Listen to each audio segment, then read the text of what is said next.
चलिए जी, अब world cup से जुड़ी ही कुछ आपको बातें बताते हैं 2027 से। 2027 में जो है वो दक्षिण अफ्रीका में जो है वो वर्ल्ड कप होना है और 2027 तक भारत करीब 23-24 जो है वो वनडे मैचेस खेलेगा।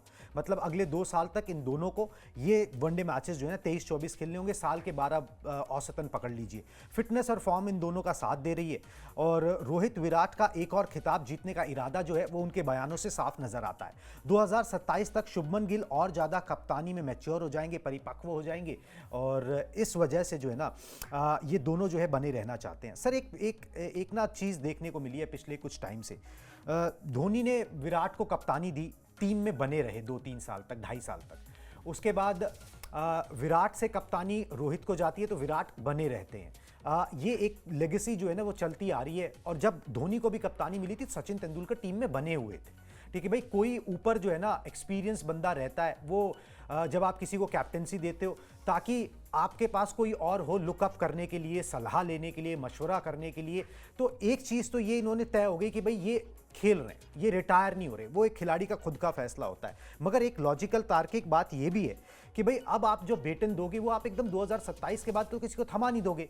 अगर वो एक कल्चर डेवलप किया गया है या वो एक अच्छी बात हुई है तो वो बेटन भी तो कभी पास ऑन करना होगा ना। शुभमन गिल को आप वाइस कैप्टन समझते हो, मानते हो और बनाया भी आपने, उसी लहजे से देखते हो, तो उनको बेटन पास करने का समय कब आएगा? कि आप सीधा 2027 के बाद जब टाटा बाय बाय कर दोगे तो उनको बेटन दिया जाएगा? यहीं से उनको ग्रूम किया जाएगा ना कि भाई साल 2 साल उनको अपनी देख रेख में जो है ना वो ग्रूम कर लो। एक बढ़िया कप्तान, मैच्योर कप्तान जो है आपसे सीख के वो बन जाएंगे।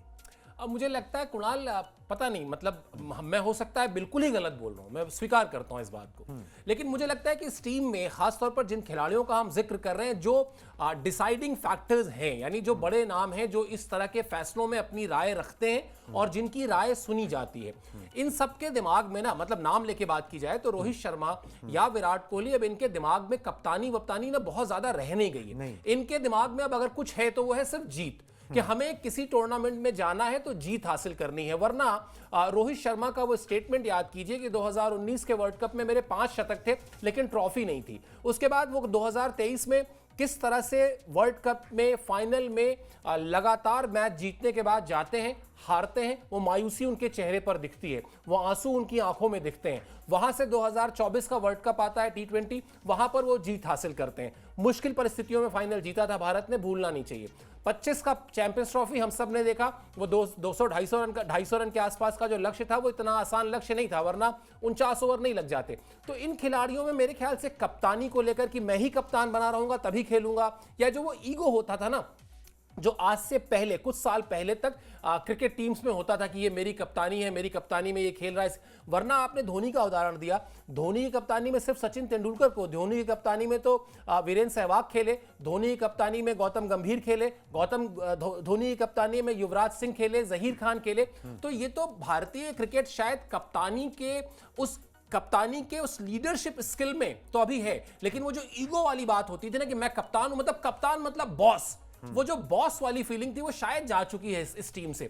और यही शायद इस टीम की ताकत भी है कि आप देखें कि किस तरह से विराट कोहली और रोहित शर्मा एक दूसरे की सक्सेस को एंजॉय करते हैं। वरना अगर आप देखें तो कहना चाहिए कि भाई विराट कोहली से कप्तानी लेकर रोहित शर्मा को दी गई थी, उस वक्त बड़ा विवाद हुआ था, कहा गया था कि साहब कहा सुनी हो गई है, आपस में बनती नहीं है, सोशल मीडिया में एक दूसरे को फॉलो नहीं करते हैं, दिस दैट, कितनी स्टोरीज थी। बॉटम लाइन ये है कि शुभमन गिल को आप 6 महीने बाद कप्तान बना दें, मुझे नहीं लगता उससे कोई फर्क पड़ने वाला है। रोहित शर्मा का टारगेट तब भी यही होगा कि अपनी टीम के लिए जीत दिलाएं। आप शुभमन गिल को 4 महीने बाद कप्तान बना दें, मुझे नहीं लगता कि विराट कोहली या रोहित शर्मा पर इससे कोई बहुत ज्यादा फर्क पड़ता है। उनको पता है कि भारतीय क्रिकेट को अगर आगे लेकर जाना है तो उसके लिए जीत चाहिए, उसके लिए वो कॉन्फिडेंस चाहिए जो अब उन्होंने हासिल करना शुरू किया है अपनी शर्तों पर, जूनियर प्लेयर्स पर नहीं। जूनियर प्लेयर्स से तो उन्होंने कह दिया कि आप हार का डर अपने मन से निकाल दीजिए। तो ये जो लीडरशिप स्किल होती है ना, वो स्किल 4 महीने बाद आप शुभमन में डेवलप करना चाहते हैं, 6 महीने बाद करना चाहते हैं, मुझे नहीं लगता इनमें से दोनों में से किसी को कोई आपत्ति होगी। बिल्कुल जी, इनको बेशक आपत्ति ना हो मगर ये कॉल किसी ना किसी को लेनी होगी, ये बोर्ड के अधिकारियों को लेनी होगी, ये सेलेक्टर्स को लेनी होगी कि भाई ठीक है, अब आप 1-1.5 साल और हो, अब ये कप्तानी करता रहेगा तो आपकी देखरेख में सीख जाएगा बहुत कुछ। इस तरीके से जो है ना वो शायद आगे बढ़ा जा सकता है।